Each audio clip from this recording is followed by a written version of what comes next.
दोस्तों 18 फरवरी को हमारा कक्षा 11वीं का रसायन शास्त्र केमिस्ट्री का वार्षिक परीक्षा का पेपर है। लगातार दोस्तों मैं आपको तैयारी कराते जा रहा हूं, इसलिए पहले ही दोस्तों मैंने आपको 2 अंकी वाले, 3 अंकी वाले, 4 अंकी वाले अति महत्वपूर्ण प्रश्न उत्तर बता दिए हैं।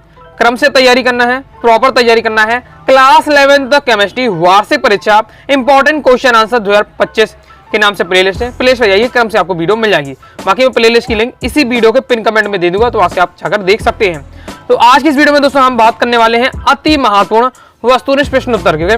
साथ ही प्रीवियस ईयर में जो कुछ सिलेक्टेड वस्तुनिष्ठ हैं उनकी भी मैंने आपको क्या है लिया हुआ है, उनको भी हम देखेंगे। वस्तुनिष्ठ में ऐसा है कि मैं आपको यही नहीं कह सकता आपके 28 नंबर के वस्तुनिष्ठ आपके पेपर में आएंगे तो 28 में 28 आ जाएंगे। रीजन इसका क्योंकि आपके 6 सेट में पेपर आ रहे हैं, तो 6 सेट में क्या है बहुत सारे क्वेश्चन बहुत अलग अलग प्रकार के रख दिए जाते हैं। हाँ, लेकिन कुछ आपके कुछ सिलेक्टेड क्वेश्चन रहते हैं वो आपको जरूर आपको पेपर में देखने को मिल जाएंगे। 15 से 20 क्वेश्चन आप यहाँ से पक्के कर पाएंगे, तो पढ़ के आपको जरूर रखना है। ये दोस्तों पार्ट 1 है, 2 पार्ट में मैं आपको वीडियो दूंगा। ओके, तो एक सपने को चकनाचूर हो जाने के बाद दूसरा सपना देखने के हौसले को ही हम क्या है जिंदगी कहते हैं। तो सबसे पहले आ जाते हैं हमारे बहुविकल्प विश्लेषण। पहला है शुद्ध जल की मोलरता है। देखिए शुद्ध जल की मोलरता निकालेंगे तो 55 दशमलव आपका आएगा 6, आपका आएगा 555 यानी 55.6 एक बार से लिख सकते हैं। ओके, नेक्स्ट हमारा क्वेश्चन है, ओके, निकालना भी सीख लीजिएगा। क्लास 12 में होते तो क्लास 12 में आपकी बोर्ड एग्जाम में शुद्ध जल की मोलरता निकालने तक लिए आता है। ओके, आगे आप क्लास 12 में मोलरता, नॉर्मलता, फॉर्मलता, पार्ट्स पर मिलियन, ओके, मोल प्रवाह, ये सब टॉपिक बहुत डिटेल से पढ़ेंगे। ओके, पूरा ये चैप्टर ही है इसके ऊपर। नेक्स्ट है कौन सी उत्कृष्ट गैस है, कौन सी इसमें उत्कृष्ट, जो आपकी एनी नियॉन है वो आपकी क्या उत्कृष्ट गैस है। ओके, नेक्स्ट है एक तत्व का परमाणु क्रमांक 11 है, इसके ऑक्साइड की प्रकृति होगी तो इसके ऑक्साइड कैसे होंगे, क्षारीय होंगे। क्यों होंगे, क्योंकि जो इसके ऑक्साइड आयन होते हैं वो ऑक्सीजन होता है जो आपका हाइड्रोजन आयनों के साथ क्या है संयोजन करके उच्च प्रवृत्ति वाला एक क्या बना लेता है, बहुत मजबूत उसका आधार बन जाता है जो रासायनिक क्रिया में सहयोग एक बार से करता है। तो इसलिए इसके जो ऑक्साइड होते हैं वो आपके क्षारीय होते हैं। ओके, नेक्स्ट निम्न में से कौन सा अणु रेखीय है, तो CO2 का जो अणु होगा वो आपका क्या रेखीय बनेगा। ओके, रेखीय संरचना जैसे देखिए तो कार्बन इसमें आपका बीच में रहेगा। ओके, और 2 ऑक्सीजन इस प्रकार से जुड़ी रहेंगी, तो ये रहती है इसमें। देखिए आप देख सकते हैं रेखा के रूप में एक लाइन में रूप में आपकी संरचना बनी, तो इसी की है रेखीय संरचना होगी। ओके, नेक्स्ट हमारा क्वेश्चन है आपका 2 ग्राम मेथेन के दहन में 25 कैलोरी ऊष्मा उत्पन्न होती है। मेथेन की दहन ऊष्मा होगी, तो मेथेन की जो दहन ऊष्मा होगी वो कितनी होगी, 200 कैलोरी होगी। ओके, चलिए समझाने का मैं थोड़ा सा प्रयास करता हूँ, थोड़ा सा डिफिकल्ट है लेकिन आपको समझना है।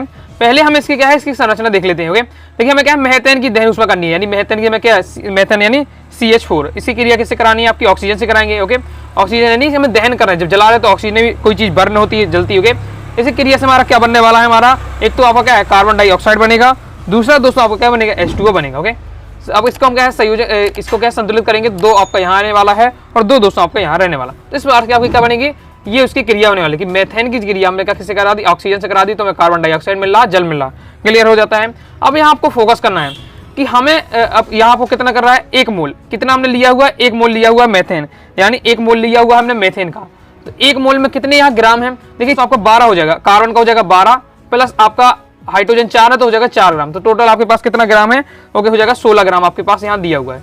16 ग्राम यहाँ मेथेन निकाला हमने। ओके, है 1 मोल में कितना है 16 ग्राम है।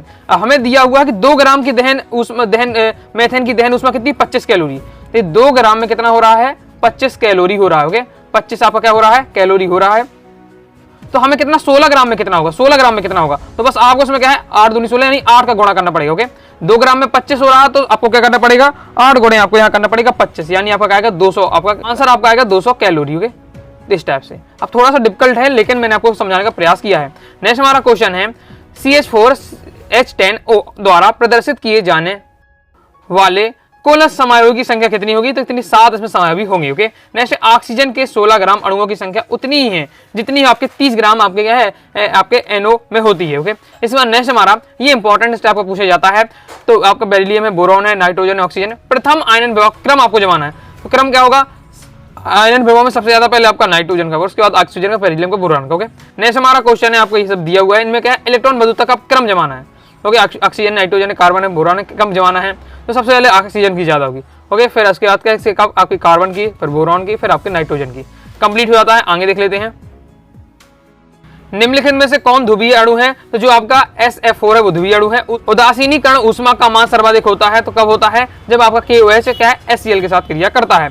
LPG में दुर्गंध करने वाला पदार्थ, देखिए जो एलपीजी गैस होती है, जो एलपीजी किसमें होती है, हमारे जो घरेलू सिलेंडर होते हैं उसमें एलपीजी गैस होती है, तो उसमें क्या है, दुर्गंध नहीं होती है, लेकिन उसमें क्या है, दुर्गंध युक्त बनाने के लिए उसमें इथाइल मर्कैप्टॉन मिलाया जाता है। अगर दोस्तों एलपीजी गैस अगर इसमें कोई गंध नहीं रहती है और उसको इसी प्रकार से भर दिया जाए तो मान लीजिए गैस लीक भी हो रही है तो मैं कुछ पता नहीं चल पाएगा, जिससे क्या दुर्घटना हो सकती है। इसलिए उसमें दुर्गंध युक्त बनाने के लिए उसमें क्या है, इथाइल मर्कैप्टॉन मिलाया जाता है। रेगिस्तान की पूर्ति देख लेते हैं। 1 मोल ऑक्सीजन गैस में अणुओं की संख्या कितनी होती है, तो याद रखना है 6.023 × 10⁻23 अणु होती है, इंपॉर्टेंट है। चुंबकीय क्षेत्र में स्पेक्ट्रम रेखाओं के जो विपाटन को हम क्या कहते हैं, उसे हम जीवन प्रभाव कहते हैं, बहुत ज्यादा इंपॉर्टेंट, याद रखिएगा।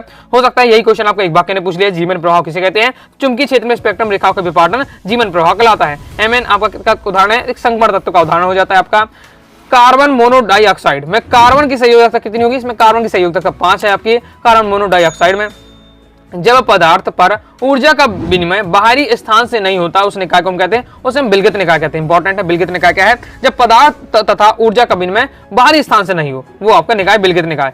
सर्वाधिक अम्लीयता डैश में होती है तो C2H2 में होती है। जैसे 1 लीटर जल में जल के मोलों की संख्या कितनी होती है, 55.55 होती है। ओके, नेक्स्ट हमारा क्वेश्चन है, एक कक्षक अधिकतम डैश इलेक्ट्रॉन रख सकता है, तो एक कक्षक अधिकतम यहाँ कितने लग सकता है, 2 रख सकते हैं। इस प्रकार से जैसे आपने एक बॉक्स बना, जैसे एस वाली कक्षा की बात करें तो पहले एक बॉक्स में क्या 2 इलेक्ट्रॉन, एक इस प्रकार से एक इस प्रकार से, बस इसी बार से भर जाते हैं। ओके, अगर पी कक्षक होता तो आपके कितना होता है, इसमें 5 खंड होते हैं। ओके, 1 2 3 4 5 इस प्रकार से। ओके, और जब भरे जाएंगे इसमें तो इस टाइप के क्रम में भरे जाते हैं अब से। ओके, फिर यहाँ से तो इसमें ज्यादा एक बॉक्स में कितने आ सकते हैं, 2 आ सकते हैं इस प्रकार से। ओके, नेक्स्ट हमारा क्वेश्चन है, फ्लोरीन की विद्युत ऋणात्मकता क्लोरीन से क्या होती है, अधिक होती है। ज्यादा फ्लोरीन की ऋणात्मक इलेक्ट्रॉन विद्युतता क्या क्लोरीन से कम होती है। थोड़ा कंफ्यूजन हो सकता है, लेकिन परफेक्ट आपको याद रख लीजिएगा।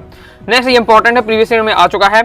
LCAO का पूर्ण नाम क्या है, तो LCA का पूरा नाम है linear combination of atomic orbital, यानी परमाणु कक्षों का रेखीय संयोजन। याद रखिएगा, प्रीवियस ईयर में आ चुका है। एंट्रोपी की इकाई याद रखिएगा, ये भी आ चुका है आपका क्वेश्चन। ओके, J के इनवर्स मोल इनवर्स होता है आपको, इस प्रकार से सीधे आपको याद रखना है। दुर्बल विद्युत अपघट्ट के वियोजन की मात्रा विलयन की तनुता के क्या होती है, वर्गमूल के विक्रमानुपाती होती है। अब ये किसका नियम है, तो ये दोस्तों आपका ओस्टवाल का तनुता का नियम है। तो ये मैं आपको क्या क्वेश्चन आंसर में मैं दोस्तों आपको समझा चुका हूँ, तो आपको यह याद रखना है, ओस्टवाल का तनुता का नियम है, दुर्बल विद्युत अपघट्ट के वियोजन की मात्रा विलयन की तनुता के वर्गमूल के विक्रमानुपाती होती है। फिर सत्य समस्थानिक में प्रोटॉन तथा इलेक्ट्रॉन की संख्या समान होती है, बिल्कुल सत्य। समस्थान में क्या समान होता है, परमाणु क्रमांक समान होता है। ओके, तो एक ही तत्व के ऐसे परमाणु जिनके क्या परमाणु क्रमांक समान है लेकिन परमाणु द्रव्यमान अलग अलग हो, समस्थानिक कहलाता है। तो समस्थानिक में परमाणु क्रमांक समान है, यानी प्रोटॉन इलेक्ट्रॉन की संख्या समान होती है। मूलानुपाती सूत्री अणुसूत्र असत्य, मूलानुपाती सूत्र अणुसूत्र में क्या डिफरेंस होता है। 2 नंबर वाले क्वेश्चन जब मैं समझा रहा था इंपॉर्टेंट, उसमें मैंने आपको ये चीज बहुत अच्छे से समझाई भी थी। तो याद रखना, मूलानुपाती सूत्र कैसे कहते हैं, अणुसूत्र कैसे कहते हैं, मूलानुपाती सूत्र अणुसूत्र में अंतर। ओके, मैं समझा चुका हूं, 2 नंबर में याद करके रखिएगा, ये क्वेश्चन आपको रखा मिलेगा। ओके, क्वेश्चन आंसर में वह प्रक्रिया जिसमें इलेक्ट्रॉन ग्रहण करते हैं अपचयन कहलाती है, बिल्कुल सत्य है। एनिलीन का शुद्धिकरण भाप आसमान से होता है, तो ये भी सत्य है। कार्बोकैटायन में केंद्रीय कार्बन परमाणु का sp2 संग्रहण होता है, ये भी आपका सत्य है। एक ही वर्ग के कार्बनिक यौगिक में पाई जाने वाली संयोजकता का मध्यवता कहते हैं, तो ये भी आपका सत्य हो जाएगा। एस कक्षक में दिशात्मक प्रभाव नहीं होता है, तो ये भी आपका बिल्कुल सत्य हो जाएगा। ओके, इसके बाद नेक्स्ट हमारा, फेराडे ने विद्युत अपघट्य के वियोजन का सिद्धांत दिया था, तो ये दोस्तों आपका असत्य हो जाएगा। 2 पदार्थों के पृथक करने की प्रभाजी क्रिस्टल विधि के क्वथनांक में अंतर में निर्भर करती है, तो आपका सत्य है। सेंग ने परीक्षण में नीला या हरा रंग फेरोसोफेरिक साइनाइड बनाने का कारण है, सत्य है। बंध में समान से विदलन से मुक्त मूलक बनता है, तो ये आपका सत्य हो जाएगा। फिर नेक्स्ट है, एल्कीन व एल्केन में अम्लीय प्रकृति पाई जाती है, तो आपका क्या हो जाएगा, असत्य हो जाएगा। सही जोड़ी की हम प्रैक्टिस कर लेते हैं, इस बार से हमारी दी हुई है। तो पहला हमारे यहाँ सही जोड़ी है एंट्रोपी, तो एंट्रोपी हो जाएगी दोस्तों पदार्थों की अवस्था की माप। मैं समझाया था क्वेश्चन आंसर में, एंट्रोपी क्या है कि आपकी जितनी ज्यादा अवस्था है वही आपकी क्या एंट्रोपी होती है। जैसे अगर पूछे जाए बर्फ की एंट्रोपी ज्यादा है कि जल की एंट्रोपी ज्यादा है, तो जल की एंट्रोपी क्या होगी दोस्तों, ज्यादा होगी, क्योंकि जल क्या फैला सा होता है, जबकि बर्फ क्या होता है एकदम फिक्स होता है, उसका आकार होता है इस पर। नेक्स्ट है आपका डेल एच, तो ये आपका क्या हो जाता है, ये एंथैल्पी का अंतर हो जाता है। नाइट्रोजन का आकलन होता है डिग्मा विधि से। पीड़िक प्रभाव दोस्तों आपका सिग्मा बंध की ध्रुवीकरण से, ऋणात्मक हो जाएगा दोस्तों आपका ऊष्मा क्षेपी। इसके बाद नेक्स्ट हमारा एल्कीन, तो ये हमारा क्या हो जाएगा, एल्कीन असंतृप्त है। केरियस जो आपकी केरियस विधि होती है, तो हो जाए आपका हेलोजन का आकलन के लिए शून्य प्रेरक प्रभाव, ये हो जाएगा एच। आपका एंट्रोपी की इकाई आपको मैं बता ही चुका हूँ, याद रख के रखना है। और इसके बाद नेक्स्ट हमारा एल्केन हो जाएगा, ये थोड़ा गलत हुआ, बाकी ये एंट्रोपी इकाई जे के इनवर्स और मोल इनवर्स होती है, तो याद करके रखना है। आगे देख लेते हैं। आगे बढ़ने से बताना चाहूंगा, अगर आपको क्या पूरा पीडीएफ मटेरियल प्राप्त करना है, 2 नंबर 3 नंबर 4 नंबर वस्तुनिष्ठ की सभी पीडीएफ मटेरियल प्राप्त करना चाहते हैं, तो आप क्या 90 39 53 40 79 इस दिए व्हाट्सएप में मैसेज करके आप क्या प्राप्त कर सकते हैं, कुछ नॉर्मल से फीस पे करके। एक शब्द एक वाक्य में उत्तर देख लेते हैं। मार्स गैस का प्रमुख घटक क्या है? मीथेन है। क्षारीय पोटेशियम परमैंगनेट विलयन क्या कहलाता है? हमारा बेयर अभिकर्मक कहलाता है। 180 ग्राम पानी के आपको मोलों की संख्या निकालनी है, तो इसमें क्या 10 मोल होंगे, क्योंकि पानी में देखिए एक, अगर हम कितना बात करते हैं, अगर हम देखते हैं पानी के एक मोल लेते हैं हम, ओके, पानी है उसका हमने 1 मोल लिया, एक मोल में कितना आपका ग्राम है? 1 मोल में कितना ग्राम है? देखिए तो आपका क्या हो जाएगा, एक में आपका हो जाएगा, देखिए 2 आपका हो जाएगा हाइड्रोजन का, 16 हो जाएगा आपका किसका? 16 200 आपका हो जाएगा किसका हो जाएगा? ऑक्सीजन का। ओके, तो टोटल कितने आपको मिला? 18 ग्राम मिला। तो हाइड्रोजन के 1 मोल में 18 ग्राम है।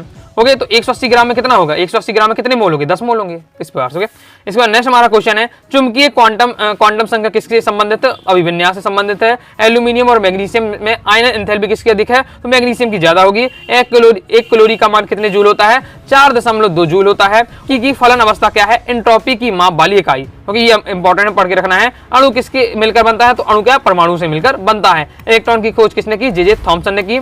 2 उपधातुओं के नाम बताना है, तो आर्सेनिक, एंटीमनी, ये सब आपके क्या है? उपधातु है। तो इस प्रकार से दोस्तों मैंने आपको वस्तुनिष्ठ कवर करा दिए, पार्ट 1 था। वही कुछ वस्तुनिष्ठ और प्रैक्टिस करना है, हम सेकंड पार्ट में दोस्तों देख लेंगे। तो आइए दोस्तों, आपको वीडियो से लाइक करके सब्सक्राइब जरूर कर दीजिएगा। साथ ही टेलीग्राम चैनल, व्हाट्सएप चैनल को ज्वाइन कर लीजिएगा। कोई तो डाउट रहता है कमेंट बॉक्स में आप जरूर पूछिएगा। मिलते हैं नेक्स्ट वीडियो में, तब तक के लिए बाय बाय।